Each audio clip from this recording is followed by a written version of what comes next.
자, 그래서 오늘은 제임스 2세를 몰아내고 윌리엄과 메리가 통치하는 시대부터 하도록 하겠습니다. 그래서 이제 윌리엄과 메리가 즉위한 1688년도에 비준한 권리 선언이 다음에 권리 장전이 됩니다. 그러니까 제임스 2세가 하는 행위들이 불법이고 국왕이 이렇게 마음대로 하면 안 된다. 국가의 기본법을 침해할 수 없다라는 것을 확인하는 그런 선언. 그래서 국가의 모든 경비는 의회의 의결을 거치고 군대의 봉급도 정하고, 그리고 이제 1694년에 적어도 3년에 한 번은 의회가 수집되어야 된다. 그리고 그 의회는 3년 이상 갈 수 없다.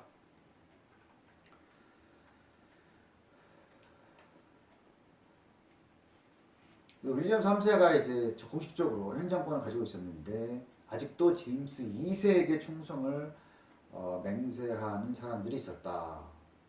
그리고 윌리엄의 배려를 받지 못한 대기족들은 이제 생제르맹에 있는 망명 궁정과 비밀 연락을 취하고 있었다. 그러니까 프랑스에 있는 제임스 2세와 연락을 취했다는 얘기죠. 왕권 신수를 믿고 있는 몇몇 주교하고 400명의 교주자가 국왕에 대한 선서를 거부해서 파면된다. 왕권 신수설이니까 제임스를 몰아내면 안 된다. 이런 생각을 갖고 있는 보수주의자들이죠. 1689년 신앙의 자유를 어느 정도 허용하는 법이 가결되었다. 그런데 가톨릭교와 비국교도는 아직도 공직에서 배제되고 있었다. 그리고 이제 스튜어트 시대에 금은방이 은행 업무의 개척자로서 금을 매매하고 국왕과 개인한테 융자를 했고 금의 예치를 받아서 영수증을 발행했는데 이것이 은행권 초기 형태였다. 루이 14세랑 전쟁을 하고 있었죠, 윌리엄이. 조세와 차입금만으로는 전비를 충당할 수가 없어가지고 휘그당이 국채제도, 잉글랜드 은행, 증권특위 같은 것을 고안해내서 자금을 조달했다. 잉글랜드 은행은 윌리엄한테 전쟁을 계속할 수 있도록 돈을 대는 그런 기관이었다는 거죠. 그래서 수명의 자본가가 120만 파운드의 자본을 공모해서 전액을 연리 10만 파운드로 정부에 빌려줬다. 1694년에 있었던 정부의 채무가 국가 채무의 시초였다. 그래서 이 관계 때문에, 돈을 빌려준 관계 때문에 윌리엄 3세하고 런던 시티 그리고 휘그당의 결속은 긴밀했다. 왜냐? 만약 루이 14세와 왕위 요구자가 승리한다면은 국고에 대한 대출금이 수포로 돌아갈 것이었다. 정부가 없어지니까 돈을 갚을 주체가 없어지기 때문에 그러면 이제 돈을 빌려준 사람이 큰일 난다는 거죠. 여기 왕위 요구자라는 건 누구겠어요? 제임스 2세겠죠. 윌리엄은 또 뭐를 해야 되냐면 제임스 2세가 프랑스 함대의 지원으로 아일랜드 상륙을 시도하는 것을 저지해야 됐다. 그래서 윌리엄이 1690년에 영국과 네덜란드 연합군의 선두에 서서 보인 전투에서 적을 격파했다. 그리고 제임스를 또 국왕으로부터 축출했다. 보인 전투.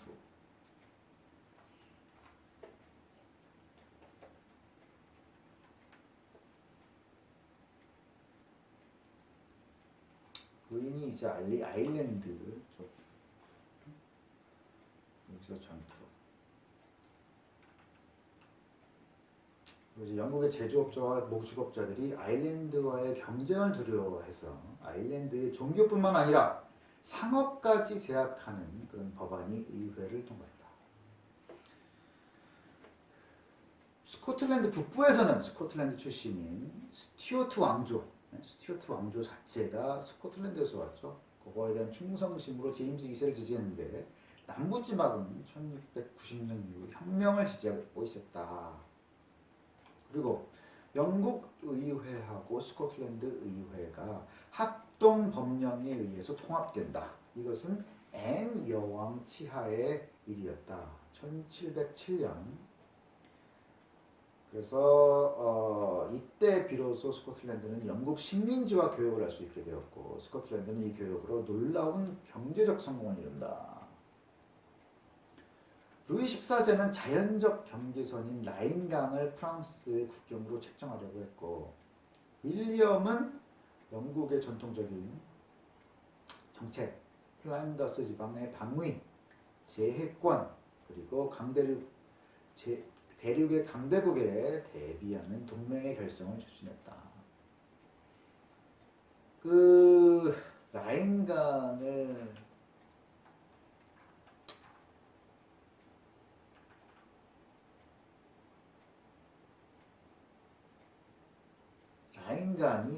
이제 네덜란드 쪽으로 온다고. 그래서 라인강의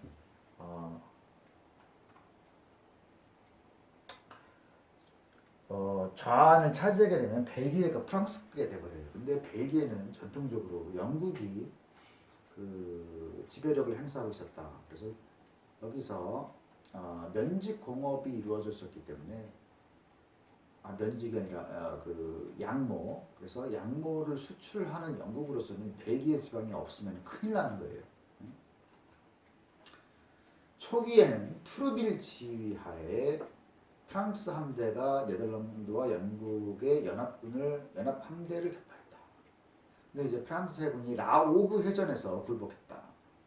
그리고 루이 14세가 리스윅 강화 회의에서 바바리아를 위해서 네덜란드를 포기하고 영국의 오렌지 왕조를 승리했다.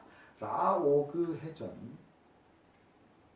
라오그는 프랑스에서 프랑스 보이죠? 여기에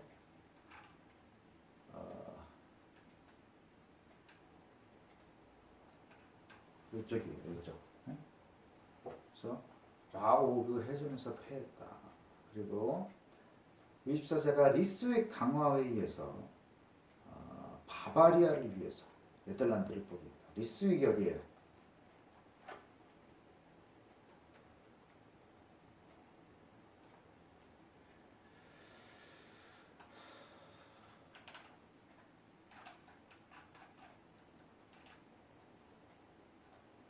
로테르담 옆에 여기서 이제 강화회의를 열어가지고 바바리아를 위해서 네덜란드를 포기했다.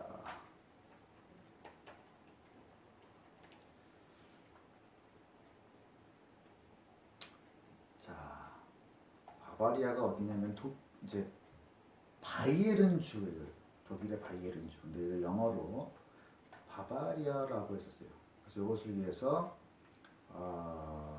네덜란드를 포기했다. 그리고 이제 스페인 왕 카를로스 2세가 후사를 남기지 않고 1700년에 죽었다.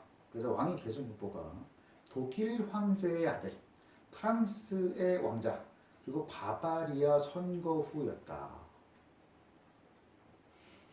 그리고 이제 그래서 루이 14세는 어떻게 하려고 그랬냐면은 스페인을 바바리아 선거 후에게 양보하고 프랑스 황태자는 나폴리, 두 시칠리아 섬, 토스카나를 이제 가지려고 했고, 그리고 오스트리아한테 밀라노를 맡기자고 제안했다. 여기서 오스트리아가 이제 독일 제국이에요. 그래서 나폴리, 시칠리아 섬, 토스카나,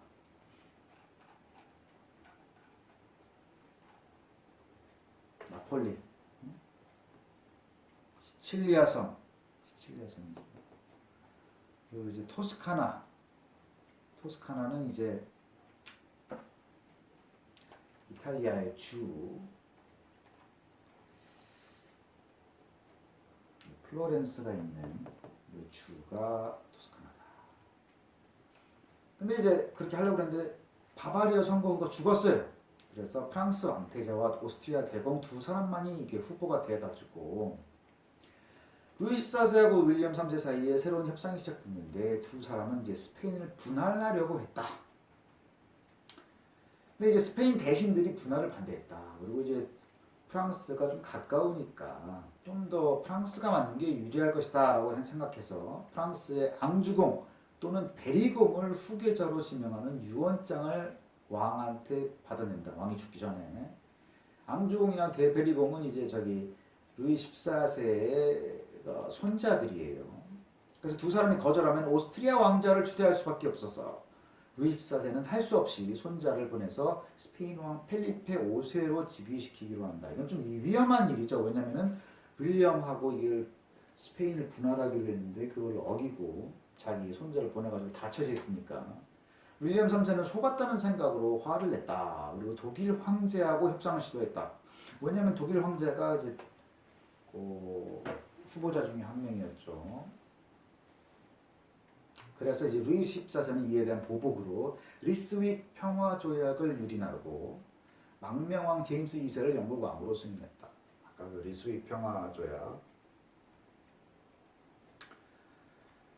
윌리엄 3세는 독일 제국하고 프러시아와 협상하여 프랑스와 대전할 준비를 하다가 1702년 죽었다.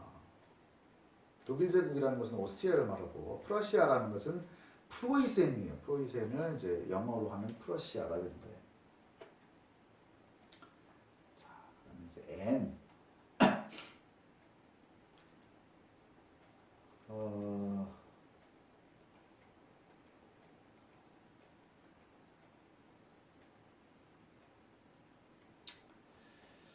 앤이 젊었을 때 모든 자녀를 잃고 새로 출산할 가능성이 없어가지고 윌리엄 7세 마지막 해에 왕위 계승법이라는 것을 만든다.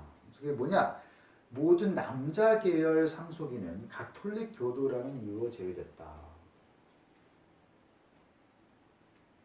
그래서 왕위가 앤 여왕 이후에는 제임스 1세의 외손녀에 해당하는 하노버 선거 후 소피아 하고 그녀의 자손이 신교도인 경우에 계승하게 됩니다. 하노버가 이제 독일이죠.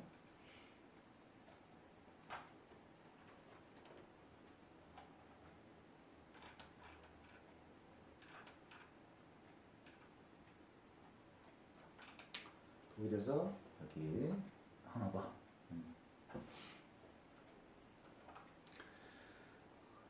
가톨릭 교도는 왜 배제됐어요? 영국은 국교도인데 제임스 2세 뭐 이렇게 해가지고 가톨릭 교도가 이제 너무 제멋대로 하려고 그러니까 가톨릭 교도는 이제 안 된다. 그런 법안을 만든 거죠. 그래서 제임스 1세의 외손녀 소피아의 자손이 신교도인 경우에 계승할 수 있다. 그 다음에 이제 앤 여왕의 지세.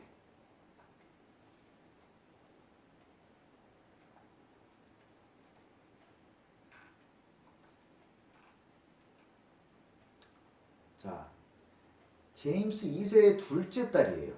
이게 이제 왕위 계승자가 됐는데 편협한 국교도였다. 앤 여왕이. 그리고 토리당을 지나치게 옹호했다. 자, 앤 여왕은 연애 감정에 가까운 우정을 두 여성에게 바쳤다.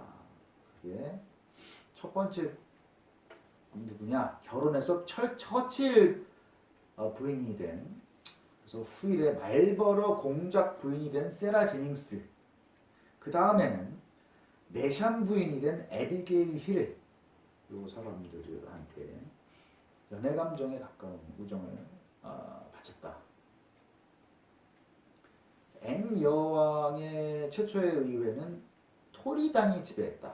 그렇지만은 장군하고 재무장관으로 불린 말버러 공작 존 처칠 그리고 거돌핀이 대외 정책 때문에 휘그당에 기울어지고 있었다.